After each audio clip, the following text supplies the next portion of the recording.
gaan begin, hopelik kan julle sien, ek kan sien ten minste, so as daar gelees moet word, is dit fyn, en hopelik is dit alright so. Uitstekend. Ek wil begin vanaand met die volgende. Ons gaan bietjie praat oor ontsluit en verkondig die evangelie, en ek sien uit om bietjie by julle te hoor wat na vore kom as julle die woord evangelie hoor. Dis natuurlik 'n woord wat sterk figureer. Ons verwys na die 4 evangelies en ons praat van natuurlik die evangelie wat ons nie net lees nie, maar ook geroep word om te verkondig.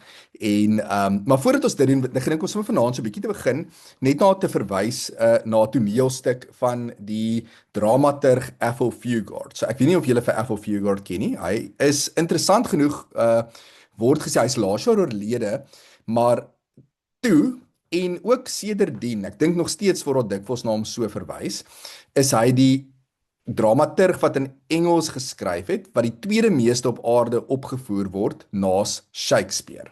Of ten minste in die afgelope paar jare was dit die geval. So regtig 'n wêreldberoemde dramaturg wat reg oor die wêreld gereken word, wat in baie tale vertaal is, maar ook in Engels self baie opgevoer is. En laas jaar by die Woordfees, ek weet nie of julle al by die Woordfees was of daarvan gehoor het of so nie, so dis 'n groot kunstefees wat hier in Stellenbosch plaasvind, is Boesman en Lena weer eens opgevoer. Nou Boesman en Lena handel oor 2 karakters, Boesman en Lena, daar sien julle, wat ook dan in die apartheidsjare. So dis bitter belangrik om te sê dat dit is kontekstueel en daar's 'n sekere partikulariteit daaraan. Bedoelende wat hier gebeur gaan meer sê as net die spesifieke geval in die konteks, maar dit is belangrik om daarvan ook kennis te neem. So hulle woon in wat destyds dan Port Elizabeth was, of so word dit nog verwys, ook die plek waar Athol Fugard vandaan kom, natuurlik is dit daar 'n nuwe naam. En hulle is moet hulle huis verlaat. So hulle word uitgeskop en ons weet nie regtig hoekom nie, en dit hang natuurlik saam met die regerings se beleid van die dag. En hulle begin dan om rond te stap in die so afgeleë gebiede buite die stad. En ons vind hulle in hierdie toneel waar hulle eintlik sonder 'n doel, bedoeling hulle weet nie waarheen hulle gaan nie. Hulle het vanoggend nog 'n huis gehad en nou het hulle nie meer nie, swerf. En eintlik dan as amper al vlug ook. En is donker en dis ongelooflik tragies. En dan soos hulle dan ook verder stap, ontmoet hulle nog 'n man. So dit is 'n persoon dan, ons weet nooit wat sy naam is nie, 'n Xhosa man, en hy kom dan ook aan. Boesman is nie verskriklik opgewonde, die karakter Boesman is nie baie opgewonde dat hy saam met hulle ook dan gaan wees nie. En daar's ook tragiese so toneel waar dit eintlik so op 'n sterfte ook dan uitloop in die einde van die toneelstuk. Maar wat mens kan sê is ja, as mens hierdie toneelstuk kyk, is dat dit eintlik 'n baie hopelose situasie is. Mense is regtig getref deur die seer, die swaar, en dit is inderdaad nie net swaar, dit is 'n swaar stuk, so in mense hart sit dit moeilik. En in die einde is daar nie eintlik 'n oplossing nie. Hulle hou aan swerf sonder enige tuiskoms wat plaasvind. Daar is wel oomblikke van hoop wat geskied, oomblikke self van skoonheid, oomblikke waar dinge anderste self net vir 'n oomblik is. En een van die tonele is daar waar Lena begin om te dans en te sing. Hulle het 'n vuur aangesteek en sy begin dans en sing. En in die musiek en in haar stem wat weer klink en in die dansbewegings wat sy uitvoer, is daar oomblik eintlik so 'n bietjie van 'n transformasie, of mens kan self sê transfigurasie wat plaasvind. En daar's hoop. En dan is daar nog 'n toneel, en dit is waarby ek wil uitkom, en dan gaan ons oor ander dinge praat. Ons kan miskien aan die einde weer na terugkeer. Waar sy en hierdie onbekende ander karakter wat sy naam ons nie ken nie, sit om die vuur. Boesman is een kant, so Lena is daar en die gas. En dan uit die bloute uit sien ons eintlik vir die eerste keer in die toneel dat daar ook 'n ketel staan. En binne die ketel is daar dan bitter tee, soos daarna in die ook toneelstuk verwys word.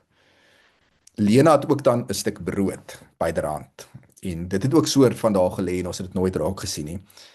En dan is daar hierdie wonderlike oomblik waar waar Lena, Boesman is ver weg, maar Lena en hierdie ander karakter die tee vat, en die brood breek en dit eet en die tee drink. En vir 'n oomblik, te midde van die sleg van die situasie, is daar inderdaad hoop. Dis eintlik so 'n bietjie van hulle swerwelinge, hulle het nie 'n plek om te woon nie, maar dis 'n tuiskoms. En Lena sê ook dan hierdie bekende toneel, woorde waarmee die eerste toneel dan afeindig, of die eerste helfte van die toneelstuk, van môre kan dit dalk weer wild gaan, daar kan nog slegte dinge wat voor lê wees, maar nou, wyl ons hierdie brood breek en hierdie tee drink, is dinge oukei. En Ethel Fugard het baie daaroor gereflekteer. Hy het natuurlik in 'n Christenhuis groot geword en baie van sy toneelstukke het dikwels Bybelse en Christelike beelde ingehaat. En eintlik dan het klomp mense daarop gewys en hy self ook gesê dat dit so 'n bietjie van 'n nagmaalstoneel is wat in Boesman en Lena voorkom. Te midde van weer eens hulle wat rondloop en rondswerf, swaar kry, nie weet waar hulle vanaand gaan wees of slaap nie, daar sit in die koue, is dit 'n toneel waar hulle eintlik vir 'n oomblik tuis kom. En hoe die tuiskoms geskied is deur hierdie beeld wat gebruik word van nagmaal, van brood en in hierdie geval tee wat saam gedrink word. Goed, ek gaan aan die einde terugkom weer na hierdie toneelstuk en hierdie toneel in die toneelstuk toe. Ons het vir laasweek gepraat of 2 weke terug oor die Bybel. Ons is besig met logos wat woord beteken en ons het gesê dat die Bybel natuurlik bitter belangrik is vir ons tradisie, gereformeerde tradisie en die protestantse tradisie. Dat daar geglo word dat ons almal hierdie wonderlike voorreg het om die Bybel te lees en dat God daardeur spreek. Dat ons nie net natuurlik geroep word om woorde tot God in gebed of woorde oor God in belydenis te sê nie, maar ook te luister na God wat regtig aan die woord is. God wat regtig spreek. Ek het gister hierdie wonderlike podcast geluister van die podcast se naam is Crackers and Grape Juice van Jason Mischali. So julle kan met gerus gaan luister en hulle sê dat ons as predikers regtig kan vashou in hierdie feit ook natuurlik moet ons leer om te preek en staat maak op sekere retoriese vermoëns en goed, maar uiteindelik kan ons sê dat as ons die Bybel lees is God aan die woord en dit is kragtig. Goed. En as 'n volgende stap gaan ons vandag bietjie praat oor wat dink ons en wat sê ons binne die Bybel is hierdie evangelie wat die Bybel ook dan aan ons voorhou. Goed, so byvoorbeeld daar het ons die Augustinus evangelies. Dis Augustinus, nie die Augustinus van Hippo van Afrika nie, maar Augustinus van Kantelberg. Dit was 'n ander Augustinus gewees in die 6de eeu, so dis 'n eeu later na die ander Augustinus. En hier is hierdie bekende manuskrip wat uit die 6de eeu uitkom. En dit word vandag, ek dink ergens in Brittanje ook aangehou. So dis een van die oudste manuskripte wat ons het, wat ook dan hierdie beelde op het, hierdie prente op het, wat ongelooflik mooi is, soos julle daar kan sien. En dit is 'n vervatting dan van die 4 evangelies of dele van die evangelies. So ek wil begin deur vandag te vra, en miskien kan iemand bietjie met ons daaroor praat. Ek hou altyd van hierdie idee, hierdie gedagte. As daar nou iemand van 'n ver af land kom wat nog nooit van die Christelike geloof gehoor het nie, nog nooit van die Bybel gehoor het nie, en nou vanaand vir die eerste keer sou die woord evangelie hoor. Dit kan ook sê 'n ruimtevader kom uit een of ander Mars planeet uit aan. Is daar iemand wat bietjie sal praat oor wat word met hierdie woord evangelie bedoel? So daar is die betekenis, ons weet van evangelion of euangelion, goeie boodskap, gospel, kom uit ou Engels uit wat ook goeie storie beteken. Wat sou jy sê as jy jou elevator pitch moet maak? Ek love daai woord elevator pitch. So jy klim op daar in die mall in die huisbak en nou het jy 2 vloere en as jy uitklim dan moet die persoon weet. Is daar iemand wat bietjie wil praat daaroor wat miskien sou sê, hoe sou jy die woord evangelie? As ons sê ons sluit en verkondig die evangelie, wat bedoel ons met die woord evangelie? Iemand wat bietjie daaroor iets deel. Yes, Louis. Maar ek sal sê dit gaan oor God se liefde vir elkeen van ons. Okay, en die feit dat hy vir ons aan die kruis gesterf het en dat ons vergifnis daardeur ontvang het. Aan die einde van die dag onverdiend. Okay? Want die evangelie gaan as jy deur die hele Bybel kyk van die Ou Testament na die Nuwe Testament toe, die goue draad is God se liefde, Ja. en dan die vergifnis. Okay? En dan daarmee saam gaan dit vir my die stuk ook oor wanneer aansluit by liefde, as jy kyk na die groot gebod, jy moet jou naaste lief hê soos jouself, ook jou selfwaarde raak te sien binne in jou verhouding met God. Okay, sodat dit jou in staat sal stel om ander met liefde te kan hanteer.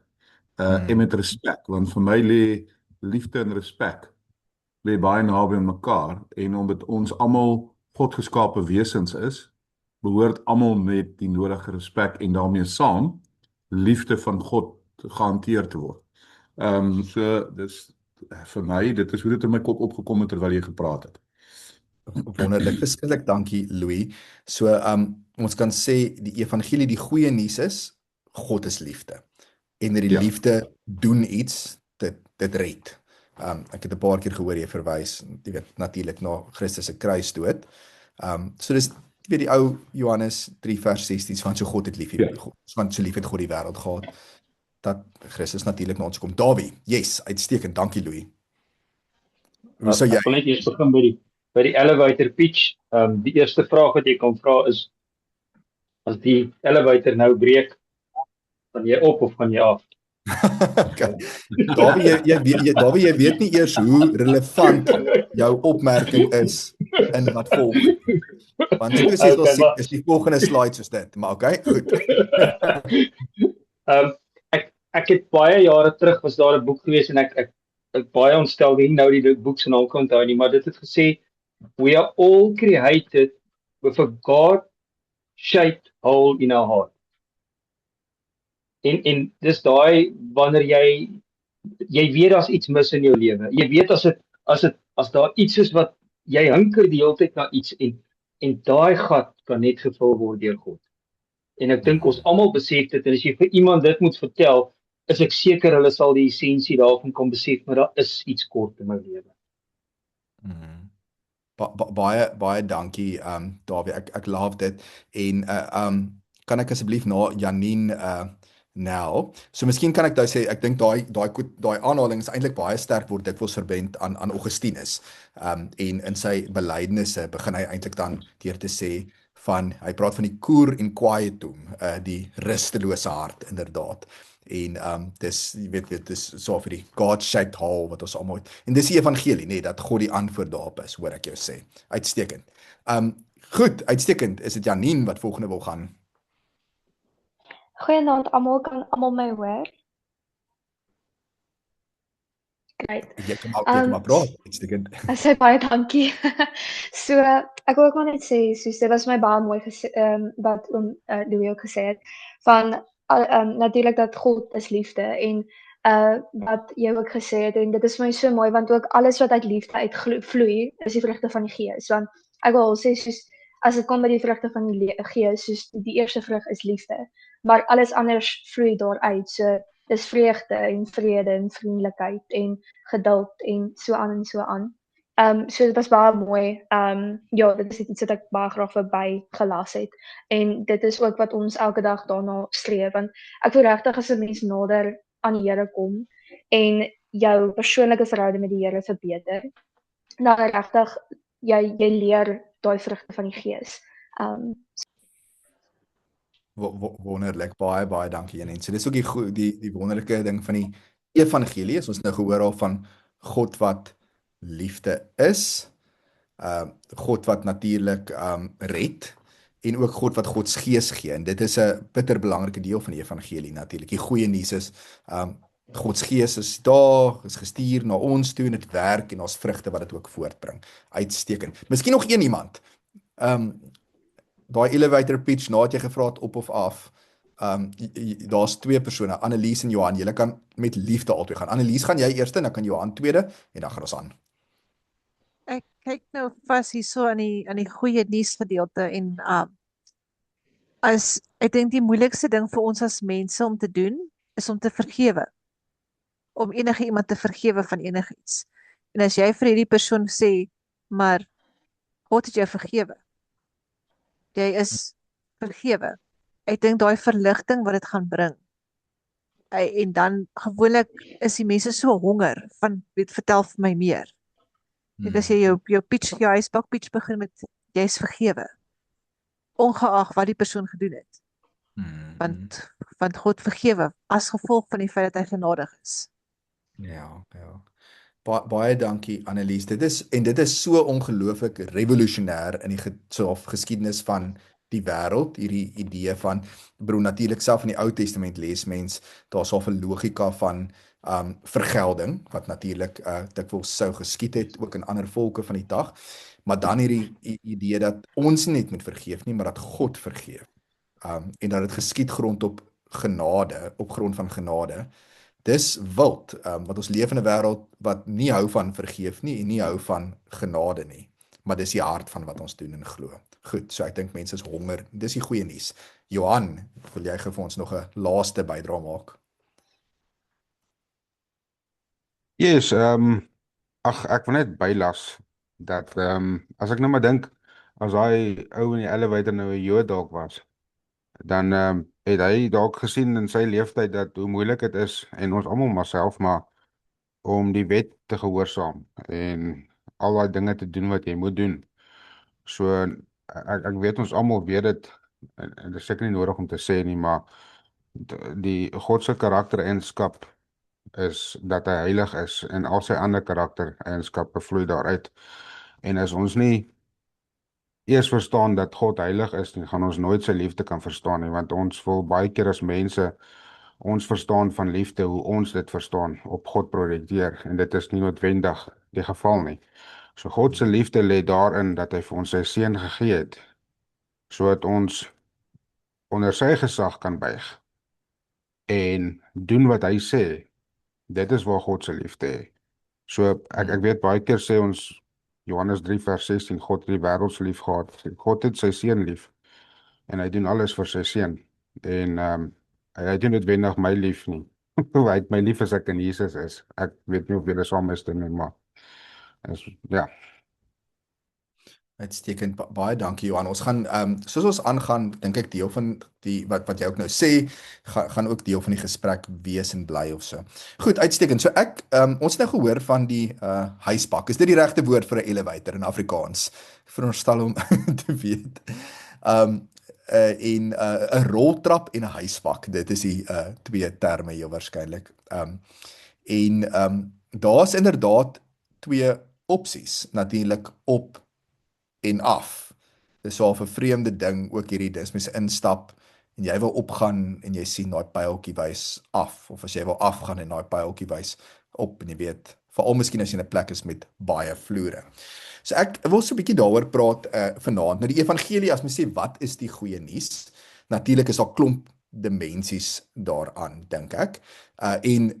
Leeftyd is nie genoeg om daaroor te dink en dieper in die misterie van God se openbaring en God wat red ingetrek te word nie. En dis hoekom ons almal natuurlik nog steeds teologie studeer en daar teologie geskryf is om aanhou te vra wat is die goeie nuus?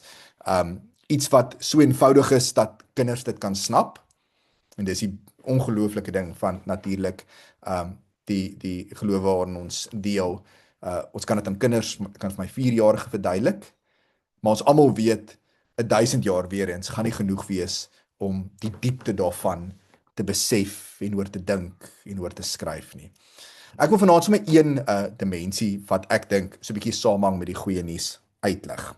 En dit het te maak inderdaad met hierdie op en af storie. Nou ek dink as mens die Bybel lees en na die wêreld kyk en ook met sy eie hart miskien bietjie van nader beskou, dink ek daar's dikwels die versoeking, en Calvin het baie mooi hieroor geskryf en baie ander ook, om te vra, as daar natuurlik hierdie God is, hoe ons by hierdie God kan uitkom, hoe ons op 'n manier redding kan van seker wees, of hoe dit bewerkstellig kan word. En een manier is om te sê dat dit so bietjie van ons afhang. Dat ons sekere dinge kan doen of dat daar sekere dinge in die eerste plek van ons verwag word. En vir my is daar hierdie wonderlike verhaal natuurlik in die Ou Testament van die toring van Babel. En dit is altyd vir interessant, die hele aarde het een taal gehad en een stel woorde gehad. Toe sê hulle, kom, laat ons vir ons 'n stad bou met 'n toring met sy spits in die hemel, want ons wil vir onsself 'n naam maak. En wat ek dikwels sien wat hier gebeur, en julle sien daai kunswerk wat iets daarvan wys. Natuurlik is daar die verstaan gewees, die hemel is waar God is. En daar sou of hierdie verstaan van, kom ons bou vir ons 'n toring wat opreis tot waar God is. So daar's hierdie logika van God is elders en ons gaan deur ons eie vernuftigheid en vaardighede en dit talente wat ons het natuurlik om te bou, iets bewerkstellig en dan gaan ons by God uitkom. So is hierdie opwaartse beweeg eintlik na God toe. En ons weet dit natuurlik het disastrous gevolge. Maar dan sien ons ook iets anderste van redelik vroeg af. En ek dink dit is eintlik weer eens revolusionêr. Julle het al gehoor so 'n bietjie hoe ek miskien dalk praat oor die skepingsverhale, maar hierdie was die logika ook gewees van die meeste volke van die tyd. Jy het natuurlik 'n koning gehad wat ergens in 'n kasteel gesit het, of in 'n paleis gesit het, of die farao gehad wat natuurlik daar op sy troon gesit het. En mense het sekere dinge gedoen of ver af pelgrimstogte aangepak om na hierdie konings toe te gaan. Die konings het nooit beweeg nie. Hulle het op een plek gebly. Dit was jy as onderdaan se werk om goeders te doen of self te beweeg om dan by hierdie koning of keiser of farao uit te kom. Goed. En dan vind ons die Israeliete, die volk van God in Egipte. En daar sien julle die verhaal, die kunswerk van Chagall. En ons lees dan in Exodus 3 vers 7 tot 8 die volgende. En daar's 'n skrywer, Catherine Sondringer, en sy het onlangs, en dis waar ek so 'n bietjie gekom het ook aan vanaand se saamgesels, gesê dat miskien is hier besig om 'n verhaal te ontwikkel wat aan die hart van die storie van die Bybel lê. Hierdie teks sê, die Here het gesê, ek het die ellende van my volk in Egipte duidelik gesien en ek het hulle hulp geroep oor hulle onderdrukkers gehoor. Ja, ek ken hulle lyding. Daarom het ek afgekom om hulle uit die mag van Egipte te bevry. Wat hoor julle as julle hierdie teks lees? So aan die een kant het ons die toring van Babel, mense wat bou om bo by God uit te kom, maar hier sien ons 'n God wat eerstens sien en dan afkom om hulle te kom red, te bevry. Vir sommer hoor ek, ons hoef nie te veel hande te vat nie, maar as daar iemand wat miskien iets wil sê, wat iets opmerk in hierdie teks, iets in hierdie teks hoor.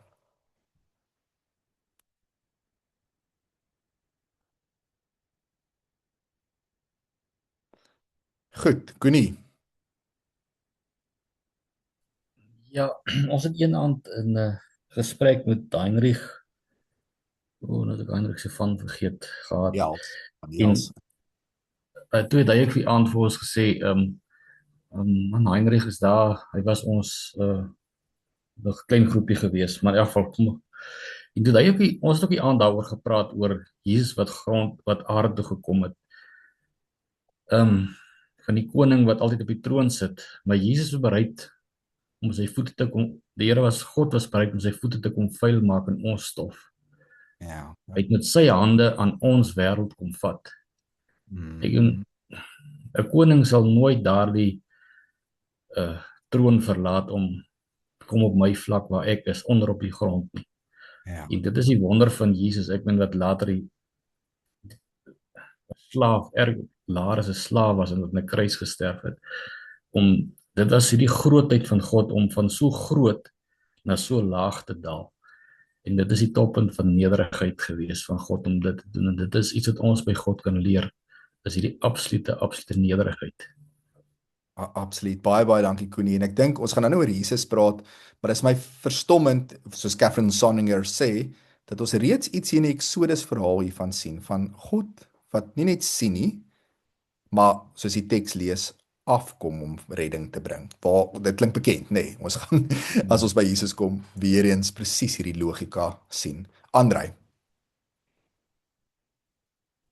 Ja, toe ons Exodus gedoen het, is vir my, as 'n Bybelstudie is saam ons groep, het hierdie teks my ook opgeval. Vir jare het hulle gedink hulle is okay, hulle kan dinge op hulle eie doen. Vir 400 jaar het het goed gegaan en toe skielik gaan dit sleg. En hulle het ook baie keer gehoop vir die volgende farao om te kom. Sit hulle hoop in die mens om dit wat hulle te doen. En dan uiteindelik sien dit gaan nie gebeur nie en dan roep hulle vir die Here aan en die Here wag vir daai roep. Ek dink die roep hier is 'n baie belangrike ding. Hy hoor ons nood. Hy is bewus van dinge. En dan kom hy af en hy kom help. En hy kom doen 'n groot verandering vir hulle. So ek dink ons vir daai roeping ook hoor in hierdie storie. Is ons roep na God se hulp sal beantwoord word. Absoluut. So Karl Barth het aan die einde van sy lewe 'n boek geskryf oor met die titel Die Christelike Lewe, The Christian Life. En hy skryf baie daarin oor gebed, ook binne sy groter etiek. Vir hom is gebed in die hart van etiek en vir hom is in die hart van gebed, so of die spulpunt waarom gebed draai, die aanroep van God, invocation, so hy sê. So hy praat oor die Onse Vader en hy sê eintlik die belangrikste woorde in daai hele gebed is Onse Vader, die aanroep van God. En dan te weet God luister, God sien en sonder in ons nood dat God vir die Israeliete hierso afkom. Goed, uitstekend. Nog iemand wat ietsie wil sê, anders wil ek graag aanbeweeg. Goed, Johan, yes. Ag nee, sorry, ek sit net so vinnig en dink man en dit kan nou baie stupid klink, maar Israel se geskiedenis het hulle nie regtig eers 'n volk geword met die verbond. Hulle hang mos op die verbond met Moses aan. So ek weet daar was 'n verbond voorheen met Abraham, maar dit is interessant dat ons sien dat God sê ek het die ellende van my volk in Egipte duidelik gesien. So dan sê dit vir my God het eintlik al lankal, alhoewel hulle miskien nou van Moses se tyd af sien hulle self as die volk, uitgesonderde volk. Maar God sien uiteindelik van die dag wat hy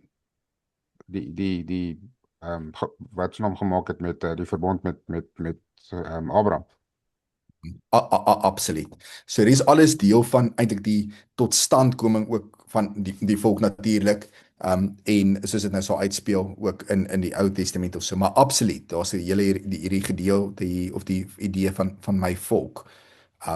En weer eens as ons na Christologie toe gaan, dan weet ons dat hierdie teks natuurlik oopbars daai woorde my volk om inderdaad na die wêreld te verwys. Ons het nou na Johannes 3 vers 16 gehoor. Goed, so hierdie logika van God wat mense hoor en mense sien, maar ook dan, ek dink hierdie ongelooflike wonderlike ding van God wat in God self na ons toe nader. Teenoor 'n logika van ons wat op 'n manier sekere dinge moet doen om by die koning op die troon eerste plek uit te kom. Hierdie God wat na ons toe kom, wat ons kom ontmoet en ons kom red. En hierdie word eintlik dan 'n teks wat vorentoe wys, inderdaad na Jesus se koms. So ons sê baie keer ook die deurgaan van die Rooi See, die Rietsee, daar's so baie van dit wat in die Exodus verhaal geskied natuurlik, wat eintlik simbolies vir ons iets ook dan vooraf wys van dit wat uiteindelik gaan waar word in Christus se lewe, met Christus se doop en uit die water uit herrys. Yes, Andrei. Sorry. Dit was so. Okay, goed. So hierdie logika, weer eens soos ek sê, speel reg deur die Ou Testament uit en dit bereik dan inderdaad hierdie hoogtepunt in die Nuwe Testament. Ons lees daar inderdaad in Johannes 1 vers 14, die woord het vlees geword en onder ons kom woon. So jy weet ons het nou 'n paar keer ook ander tekste uit die Nuwe Testament aangehou en inderdaad ook sê maar die Carmen Christi, die lied van Christus wat praat van Christus se ontlediging. Maar weer eens is hierdie logika van God en God se woord, die logos, Christus self, die een waardeur alles gemaak is, die koning van die heelal wat na ons toe kom, wat onder ons kom woon. Soos julle weet, die Hebreëus sê en ook mooi in sê maar die message vasgevat word wat sy tent wat kom tabernakel onder ons, wat sy tent op kom slaan, wat tussen ons en by ons kom wees. Immanuel, God met ons. En weer eens is daar die logika van miskien in die tyd, ook die godedom van die tyd, dat sekere dinge gedoen moet word om by die gode van die dag uit te kom. Maar hierso presies, want dit is onmoontlik in die tyd om te dink dat die gode wat daar is, ook in die filosofiese wêreld van die tyd, aarde toe sou kom, tussen ons sal wees. Die hele punt is om weg te kom van die aarde te ontsnap. Maar hierso is die logika van God wat na ons toe kom, onder ons kom woon. Dit geskied dan in die nederigheid van 'n krib, van 'n baba wat daar gebore word. En die vrede dan, waarom dit gebeur? Presies dieselfde hierso. So kom ons lees gebeure wat die Here het gesê, ek het die ellende van my volk in Egipte duidelik gesien en ek het hulle hulp geroep oor hulle onderdrukkers gehoor. Ja, ek ken hulle lyding, daarom het ek afgekom om hulle uit die mag van Egipte te bevry. Wat doen God weer eens? En uiteindelik in die volste sin van die woord, in Christus, weer eens is daar die donkerte en die ellende wat in die wêreld gesien is. God se volk, die mensdom wat in slawerny is, wat vasgevang is in sonde. En wat doen God? Weer eens kom hy af. Hy kom woon onder ons. En die vraag dan, hoekom geskied dit? Sodat verlossing kan geskied. Sodat redding kan plaasvind. Johannes 3 vers 17. God het nie sy seun na die wêreld toe gestuur om die wêreld te veroordeel, maar sodat die wêreld deur hom gered kan word. En as ons dan na Jesus se lewe kyk, is dit presies wat die heeltyd gebeur. Dit is wat Christus doen. So ons sou kon verwag dat Christus ergens daar op 'n berg sit en dat mense rondhardloop om na hom soek en by die berg opklim, probeer by hom uitkom, soos baie van die godsdienstige Messias figure van die dag gedoen het. Of dat Christus aan die hardloop was, ver, om by plekke te wees en te kom en mense wat agterna hardloop. Maar dis nie wat gebeur nie. Keer op keer is dit God in Christus wat na ons toe kom, wat na mense toe gaan, wat hulle ontmoet en net soos hulle is vind en vir hulle verlossing aanbied. En dit gebeur reg deur sy bediening, ook dan wat opbou tot sy sterwe, wat die verlossing bewerkstellig en sy opstanding. En dan ook selfs na sy opstanding en miskien dalk spesifiek dalk na sy opstanding. So ek wil sommer 'n bietjie stil staan by 3 tonele en eintlik 1 finale toneel. So wat gebeur? Ons kyk nou sê maar na die Johannes Evangelie en baie van julle het dalk na die afgelope tyd in Paase presies dit gelees. So Maria by die graf. En dis nie sy wat vir Jesus vind nie, maar Jesus wat vir haar vind. En sy natuurlik dink Jesus is 'n tuinier en dis hierdie mooi beeld van Rembrandt wat vir Jesus inderdaad as tuinier uitbeeld, want sy is natuurlik die goeie tuinier. Hy is die een wat groei voortbring, hy is die een wat versorg, hy is die een wat maak te midde van die seisoene van ons lewe dat ons groei en blom. Maar Jesus ontmoet haar. En sy weet aanvanklik nie wie Jesus is nie, maar dan spreek Jesus haar naam Maria en sy glo. En dan gaan Jesus ook na sy disippels toe. So wat doen sy disippels? Hulle hoor dan, Maria gaan natuurlik en vertel vir die wêreld weet sy word weet van die eerste sendeling en wat doen die disippels? Dis nie asof hulle rondhardloop en Jesus soek nie. Hulle is bang. Hulle kruip in hulle binnekamer weg. Die deur is gesluit. En weer eens is dit Jesus wat na hulle toe kom, by hulle verskyn, vrede oor hulle spreek, die Gees oor hulle blaas en vir hulle lewe gee en lewe bring, verlossing, redding. Ook dan met Thomas. Thomas is natuurlik nie daar nie, ons weet nie waar Thomas is nie, hy mis uit, hy sien nie vir Jesus nie, maar dis amper dan asof Jesus hom opsoek. Elke keer in die Johannes Evangelies is dit 'n week later, 6 dae, 7 dae later, weet julle natuurlik. Dis so vir die ritme wat ontwikkel. Ek sal nou iets daaroor sê. En Jesus soek vir Thomas op en hy sê kom nader, en hy vat sy vinger en hy sê steek dit in die wond sodat jy kan glo. En Thomas word of gee een van die eerste en mooiste belydenisse natuurlik in die Nuwe Testament wat sê hierdie is inderdaad die Here en my God. En dan finaal, en dis die teks waar ek miskien dan wil stil staan vanaand ook, is daar Jesus by die see van Tiberias. Nou hier is nou weer eens nog 'n week later, en hier is my so interessant dat meeste van die disippels het nou al vir Jesus gesien, hulle weet Jesus het opgestaan, en mense nou verwag dat hulle aan die brand is om die goeie nuus te verkondig, dat hulle vissers van mense is en word, soos Jesus ook van hulle gevra het om te wees, natuurlik in ander tekste. Maar wat doen hulle? Hulle vang vis. So hulle gaan amper half terug na hulle ou lewe toe, en dis waar hulle self bevind. Maar dan weer eens, en ons gaan dit nou in die teks lees, wat gebeur? Wat doen God? Het ons gelees van die begin af. Hy soek mense op, hy soek hulle uit. Hy kom na hulle toe. Christus, God, sien en kom af na sy volk toe. Jesus kom woon onder ons. Jesus soek die disippels uit, hy soek hulle op, en dieselfde hier gebeur. So hulle vang vis en Jesus verskyn. Ek lees sommer saam met julle die teks daar. Miskien kan jy nie volg nie, maar jy kan sommer net luister. Hierna het Jesus hom weer aan die disippels geopenbaar by die see van Tiberias. Julle hoor Jesus het homself geopenbaar. Dis Jesus wat aan hulle verskyn. Dit het so gebeur. Simon Petrus, Thomas en Didymus genoem word, Nathanael van Kana in Galilea, die seuns van Zebedeus, en nog 2 van sy disippels was saam. Simon Petrus sê toe vir hulle, ek gaan vis vang. Hulle sê toe vir hom, ons kom saam met jou. Hulle het toe uitgegaan en in die boot geklim, maar daardie nag het hulle niks gevang nie.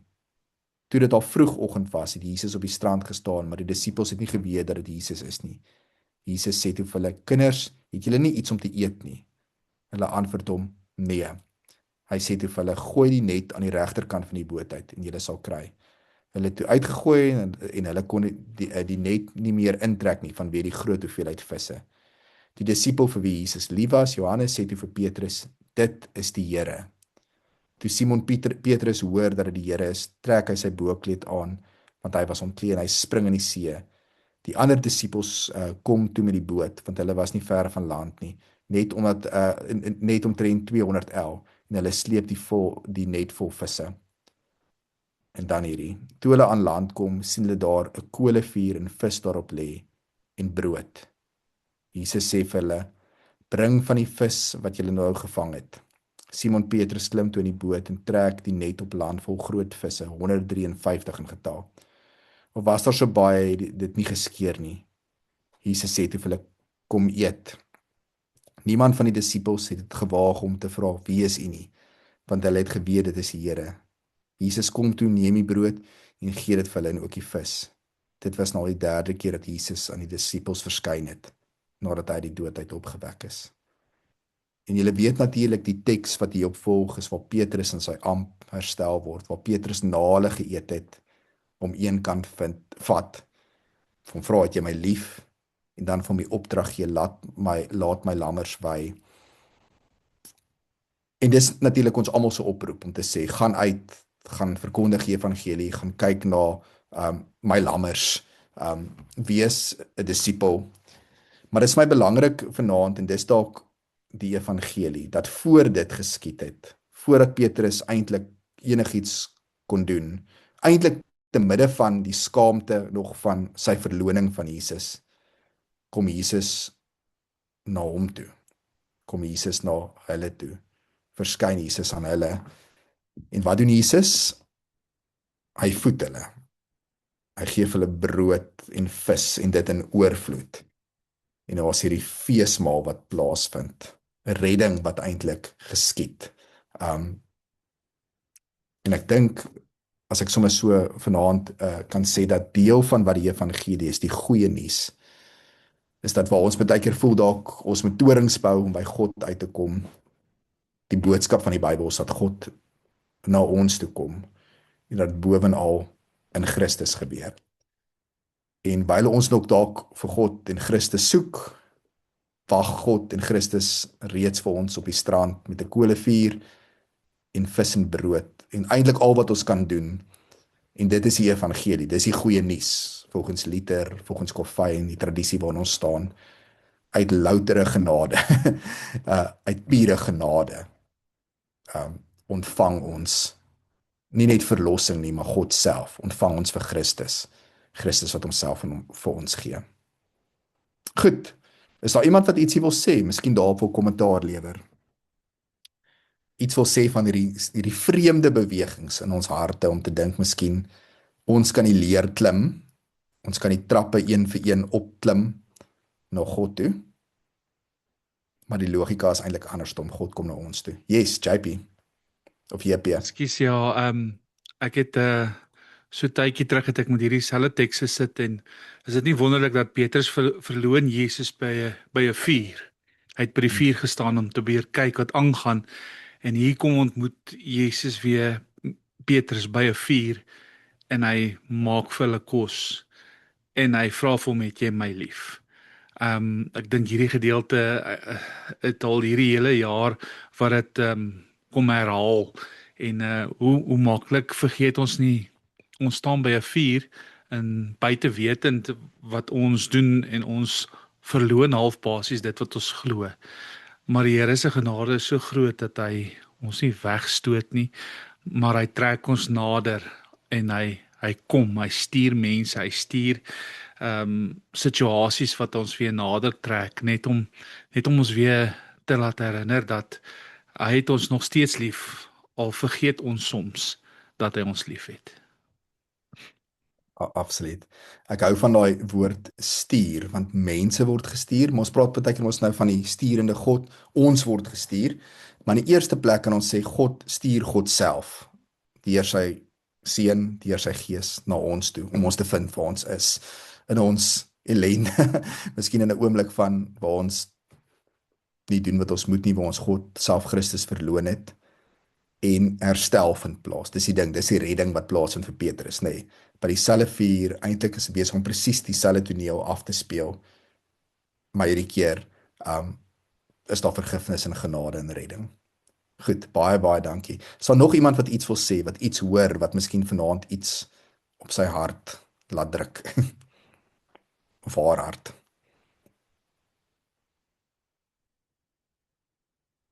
Nou, goed, Koenie. Ek dink in die week het ek ook die teks deel gelees waar die Here met die 2 Emmausgangers gepraat het, en nadat hy die brood vir hulle gegee het hulle besef maar hulle praat met die Here Jesus. So daai, wanneer daar brood gebreek word, dan sien hulle maar dis Jesus, en hoe Jesus hom aan hulle openbaar, elke keer hier met vis en op die kole, en wanneer hy die brood aan iemand gee, dan ontdek hulle maar dis Jesus. Dit is net vir my opvallend dat, soos JP nou sê, die vuur waar hy gestaan het en Jesus verloon het, en hier is dit weer, wanneer Jesus iets gee, dan gee hy homself, en dan sien ons dis hy. Wonderlik, Koenie, dit is uitstekend, dankie daarvoor, presies dit, ons het, en weer eens is dit 'n beeld wat reg deur die Bybel eintlik gebruik word. Ons het nou gebruik van Abraham, byvoorbeeld, en ons weet byvoorbeeld dat Abraham, sê maar die engele ontvang het en hulle onthaal het. Maar voordat dit gebeur het ons weet natuurlik van Melchisedek wat vir Abraham ontvang het. En daar hoe dit geskied, met brood wat gebreek is en wyn. So jy het eintlik hierdie logika reg deur die Bybel wat opbou in die Ou Testament van brood wat gebreek word. En dan as dit by Christus kom natuurlik, en ons gaan nou oor die nagmaal praat, dan by uitstek hierso brood en vis, by die Emmausgangers ook brood wat gebreek word. Goed, uitstekend. Johan eerste en dan CC. Yes, ag, dit wat nou by my opgekom het is, dit sit ek net te wonder hoekom, so selfs met die Emmausgangers en Maria nou en so, dit is asof hulle het mos nou hoeveel jaar saam Jesus gestap en dat hulle hom nie herken nie is vir my net, ek verstaan dit nie, maar nou dink ek ook net in my, of in my lewe, ek kan nie eens my eie kind se lewe red nie, dit alles hang af van die Heilige Gees. Dis die Gees wat red. En maak nie saak hoe oulik ek preek of wat ek sê of wat ek doen nie. So, maar dit gaan nou hierso vir my oor dat dit is Jesus wat hulle herken hom nie, maar as hy homself aan hulle openbaar, dan die brood breek of sê Maria of wat ook al en dan sien hulle Jesus. So, ek weet nie of daar ook so konnotasie, ek het nou nog nie lank oor dit gedink nie, soos ek sê, het nou net opgekom. Johan, ons hoef nie nou te praat oor hoekom, daar's klomp interessante dinge wat natuurlik gesê kan word oor hoekom hulle nie vir Jesus herken nie, maar die belangrike ding is die inisiatief lê in Jesus se kant. Jesus sien hulle, Jesus herken hulle. So dis altyd daai ding van ons sukkel baie keer om Jesus te sien, maar wat ons kan van seker wees en wat ons kan bely en wat uiteindelik redding in ons lewe bring is die feit dat Jesus ons sien. Weereens, ons sukkel baie keer om te doen wat ons moet, om dit sou mens kon sê, te wees waar God is, maar God is waar ons is. God kom kry ons, ontmoet ons waar ons is. Ons is besig om vis te vang op die boot. Dis obviously nie wat die disippels moet doen nie, maar daar staan Christus op die strand en hy ontmoet hulle, hy verskyn aan hulle. Weereens, dis die genade, dis die goeie nuus. Is dit Cecile? Ek sien net CC Stein, maar ek weet nie of is dit Cecile? Ja, kan jy my hoor, Marnus? Goeienaand. Hallo Cecile, ek het nou gewonder wie CC Stein, maar nou weet ek dit mooi dink. Ja. Nee, ek is net my hart word vol blydskap as ek weer hoor die goeie nuus en dit herinner my weer aan die feit ek dink baie keer vergeet ek en ek besef nie hoe geweldig lief die Here ons moet hê dat hy sy seun wat hy so liefhet vir ons gegee het om die ewige lewe te kan beerwe. Daar's nie twyfel daaraan dat hy ons liefhet nie. Jy hoef vir geen oomblik te wonder het hy jou lief nie. Dit is soort van om 'n klap in sy gesig te gee vir my om te dink hy het my nie lief nie, want as hy sy seun gegee het vir my om die ewige lewe te beerwe, dis net vir my weer wonderlik openbaar vanaand deur die goeie nuus wat jy vir ons nou weer mee deel. Dankie Marnus. Ja, dankie Cecile. Dis die waarvan ons absoluut kan seker wees. Voordat ons God kan lief hê of Christus kan lief hê, het Christus ons lief. Dis die logika, dis die genade. Dis dis so of die goeie nuus van die evangelie. Andrei. Ja, ek wil net iets noem. Ons het die leeswerk gedoen in Matteus in ons Bybelstudie net so 'n paar weke terug en ons het gekom by die vermeerdering van die brode. En wat interessant is dat natuurlik 'n vis en brood, die verhaal wat ons hier sien. Wat interessant is daar was 12 mandjies oor wat vol is. Vir my is dit, het ons gevra, maar hoekom 12 mandjies en hoekom is dit vol? En toe besef ons, hy sê eintlik vir hulle, ek sal vir julle voorsien. En hierdie teks bring dit dan in waarheid in. Hier kom hy en sê, hier is weer brood vir jou, maar julle gaan nou uitgaan en julle gaan vermeerder. En daai 12 manne het vermeerder met hoeveel miljoen mense is daar wat nou al Christus glo. Presies. Andrei, verskriklik dankie. Dan gaan ek sommer dan ter afsluiting presies daaroor praat. Kom ons praat oor die brood en die vis. So die evangelie is iets wat gehoor moet word, wat ontsluit moet word, het ons nou gelees in die kapasiteite, of ten minste in groep gevorm gestuur, wat gepredik moet word, wat verkondig moet word. Maar ek dink die evangelie is ook iets wat gesien, beleef, en ontvang moet word. En ons weet natuurlik, as ons praat oor die Bybel, die woord, en dan praat ons oor die sakramente, dat dit eintlik visuele tasbare tekens is van dit wat ons in die Bybel hoor. So as ons sê die evangelie, die goeie nuus, is dat God na ons toe kom, dat God ons uitsoek, dat God afkom na sy volk toe, dat God mens word en tussen ons kom woon, dat God sy disippels uitsoek en hulle roep, dat hy by Maria verskyn en op haar name noem, dat hy in daai binnekamer instap, dat hy op die strand staan. Dan is die vraag, waar sien en beleef ons dit? Hoe kan ons hierdie evangelie, en ek dink by uitstek een van die plekke dan, is die nagmaal. Nou, ek wonder baie keer in die Johannes teks, ek al gewonder oor hoekom sê hulle elke keer, jy weet, dit gebeur na 'n week, of daar's so 'n ritme wat gebeur. So is nie asof Jesus, daar's elke keer 'n paar dae wat verbygaan, en dan is Jesus by die graf, en dan is Jesus in die binnekamer, en dan is Jesus by die see van Tiberias, en julle weet, daar's so 'n logika wat opbou, en een van die interessante goed wat ek gelees het, is dat die Johannese gemeenskap, van vroeg af weet ons dat hulle op die dag van die opstanding saamgekom het, so op die Sondag het hulle saamgekom. En weer eens weet ons wat Christene gedoen het, gelowiges gedoen het in huiskerke in die vroeë tyd. Hulle het Bybel gelees, het ons gesê, of ten minste die skrifte gelees, hulle het gesing, daar's prediking wat plaasgevind het, maar die eintlike sentrale ding wat geskied het, is die nagmaal.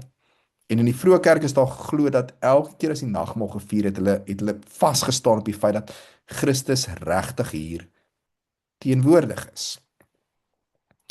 So, een keer 'n week op 'n Sondag, natuurlik is Christus elke dag teenwoordig waar hulle ook al gegaan het, en Christus was by hulle en Christus het hulle ontmoet. Maar een keer 'n week saam het hulle die brood gebreek en wyn gedrink, en dan het hulle gesê, God kom in Christus deur die Gees en ontmoet ons nou. So jy het amper op dieselfde logika soos in Johannes, een keer 'n week kom Jesus, elke keer weer en weer en weer. En die Johannese gemeenskap glo daai verskynings van Jesus hou net aan, want een keer 'n week op 'n Sondag kom hulle saam, hulle vier die nagmaal, hulle glo, soos elke dag anders ook in hulle lewe, Jesus nou opdaag, na hulle toe kom, hulle ontmoet, en sy genade aan hulle bied. En die manier hoe dit inderdaad dan gebeur het, is deur die brood en die wyn, want hierdie Jesus wat inderdaad brood breek, brood vermeerder, en met vis en brood langs die strand staan, op die strand staan, gee ook dan brood en wyn vir ons sy volgelinge, en daarmee saam homself, sy liggaam en sy bloed. En dit is weer eens 'n ding van, dat die nagmaal is nie waar ons kom om iets te gee nie, maar ons kom om God se genade te ontvang. So, dikwels kan ons praat oor, hoe ontvang ons die nagmaal, en reg deur die geskiedenis is daar 'n lang tradisie om te sê, altyd met oop hande. As ons staan en die brood word aangegee, is dit gewoonlik so met gebakte hande, oop hande. Dis nie iets wat ons kan gryp nie, dis nie iets wat ons iets voor moet gee en dan vind 'n ruil transaksie plaas nie. Al wat ons kan doen, is om met oop hande te staan, om dan die brood en die wyn te ontvang. En ek dink dit is inderdaad dan vir ons 'n visuele, tasbare teken van die evangelie, die goeie nuus. Waar mense gedink het, hulle moet 'n toring bou om in die hemel uit te kom, om by God te wees, en uiteindelik gegaan oor hulle wat vir hulle self 'n naam maak, kan ons net weet met oop hande dat God na ons toe kom, uit Gods liefde uit en Gods genade, dat God ons opsoek, dat God ons raak sien, dat God ons hoor as ons God aanroep, en dat God na ons toe kom, en dat hy sy lewe vir ons gee, dat hy homself vir ons gee, en dat elke keer as ons die nagmaal gebruik, dat dit weer bevestig word. Dat dit nie gaan in die eerste plek oor wat ons doen, of wat ons bereik, of hoe oulik ons is, of hoe slim ons is, maar dat dit gaan oor God wat inisiatief neem, en sy genade vrylik vir ons gee nie.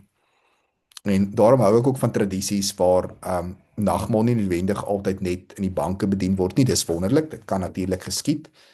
Maar 'n paar jaar gelede het ons in Engeland gewoon, en ons het daar gegaan na 'n kerk toe, waar jy vorentoe moet stap. En die kerk het klomp belangrike mense gehad, wat in die regering en alle ander plekke betrokke is. Maar daar's ook mense wat nie tuistes gehad het nie, amper soos Boesman en Lena. Mense wat nie huis gehad het nie en eintlik buite geslaap het of ten minste deur die kerk onderhou is. En die wonderlike ding vir my is dat mense saam vorentoe geleef het en saam gekniel het. En in daai oomblik het dit nie saak gemaak op wie jy is nie. Al wat saak gemaak het is dat jy met oop hande staan en dat jy die brood en wyn ontvang en daarmee God se genade. So ter afsluiting wil ek die volgende sê. So daar's baie demands op almal van ons lewe en dis goed so.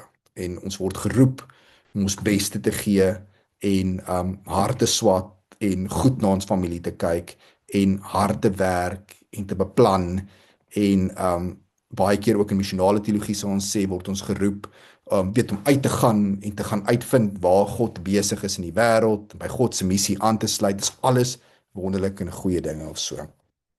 Maar ek dink die eerste woord, die evangelie, die goeie nuus, die genadeboodskap van die Bybel, is dat daai goed net eintlik kan geskied omdat God eerstens na ons toe kom, omdat God eerstens ons ontmoet, omdat ons eerste met oop hande sonder enigiets staan en God se genade ontvang. En uit daai plek uit kan ons dan gaan en natuurlik goed gaan doen en die wêreld gaan bedien. Petrus het eers nodig om vis en brood te eet voordat hy die opdrag kan kry. Gaan jy nou uit en laat my lammers lei. Goed, iemand wat daar iets wil sê, miskien 'n laaste opmerking, ons is besig om tot 'n einde te kom, iemand wat dalk miskien iets hieroor wil sê, in hierdie verstaan van wat dit dalk mag beteken om te praat van die goeie nuus, die evangelie.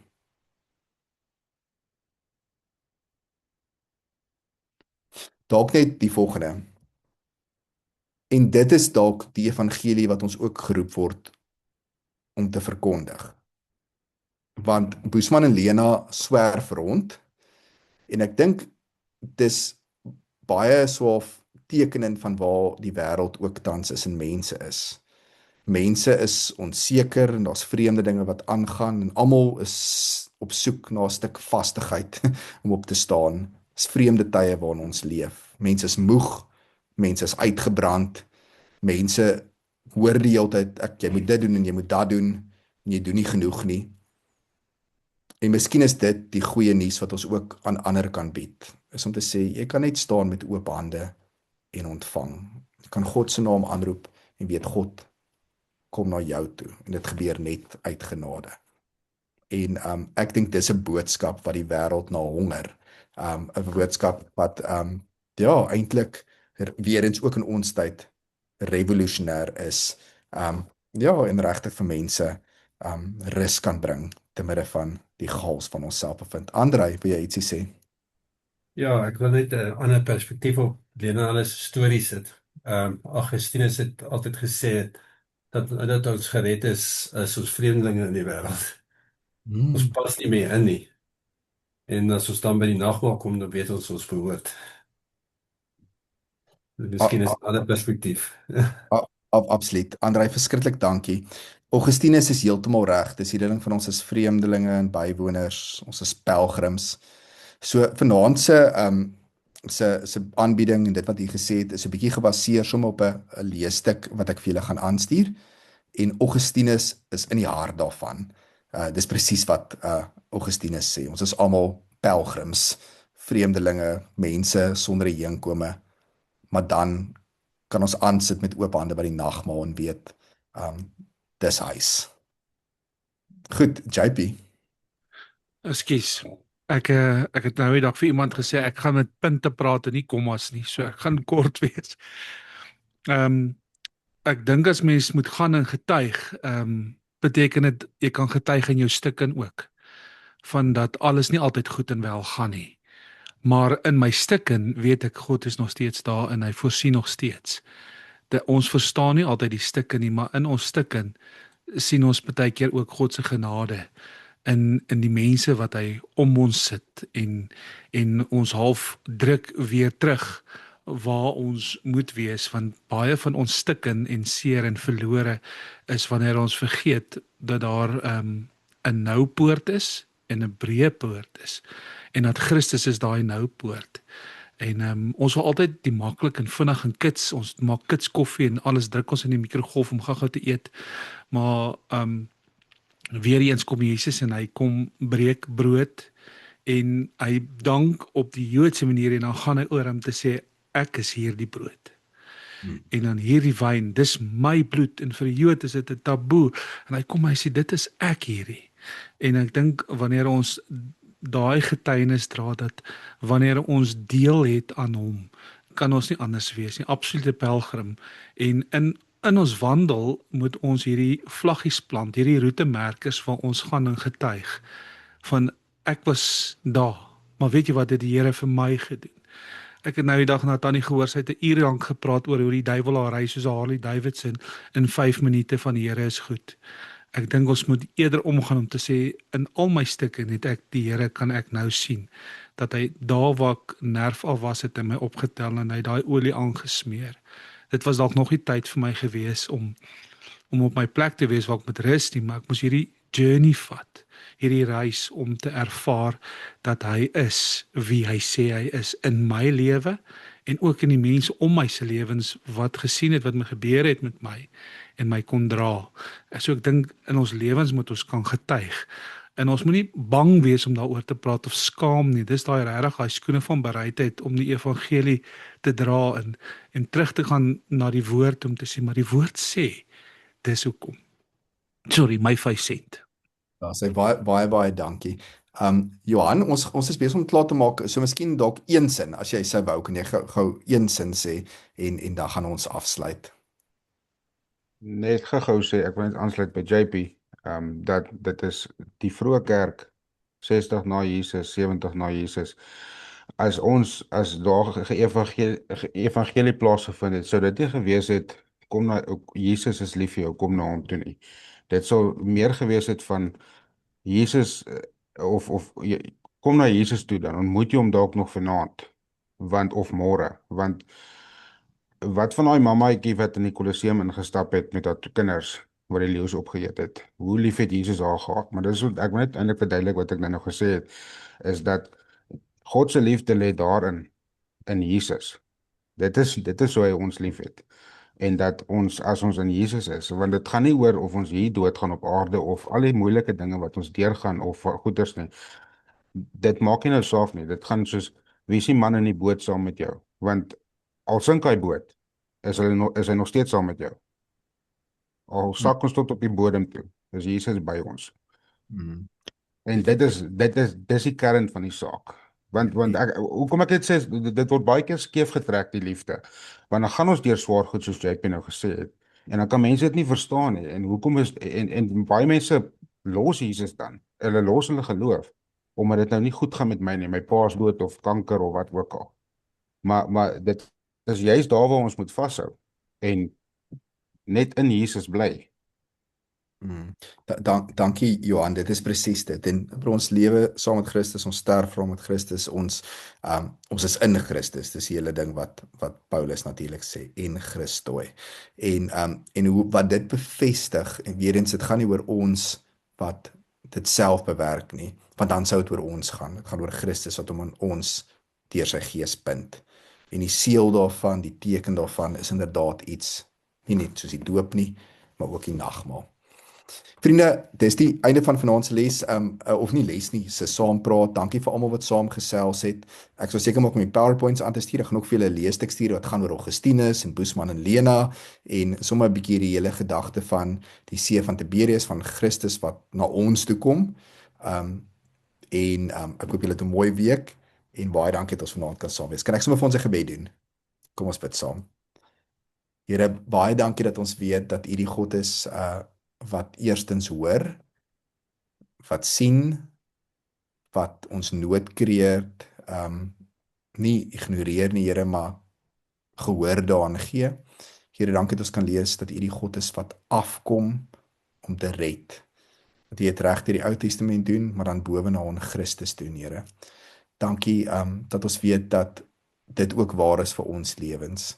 Here, waar ons die hele tyd moet sekere dinge doen en daar eintlik so 'n verwagting is dat ons moet presteer dat die wêreld waar ons leef wat draai om performance, dat ons weet dat by U dit nie gaan oor ons inisiatief eerstens nie, maar oor U inisiatief na ons toe. Dat ons eintlik net met oop hande kan staan en kan sê, hier is ek, en U kan ontvang, U wat na ons toe kom in Christus deur die Gees. Here, help ons om met oop hande te staan, om U brood en die wyn te ontvang, sodat ons ook kan uitgaan om dit met die wêreld te deel, Here. Dat ons ook self brood kan wees en word wat gebreek word vir die wêreld. En dat ons daar weer vir die wêreld ook kan vertel van U rus, van U genade, van U goedheid, die goeie nuus, die evangelie. Amen. Vriende, baie dankie. Het was so lekker om saam te kuier. Ek deel met julle later, mag julle 'n wonderlike week verder hê en ons sien binnekort weer. Dankie almal.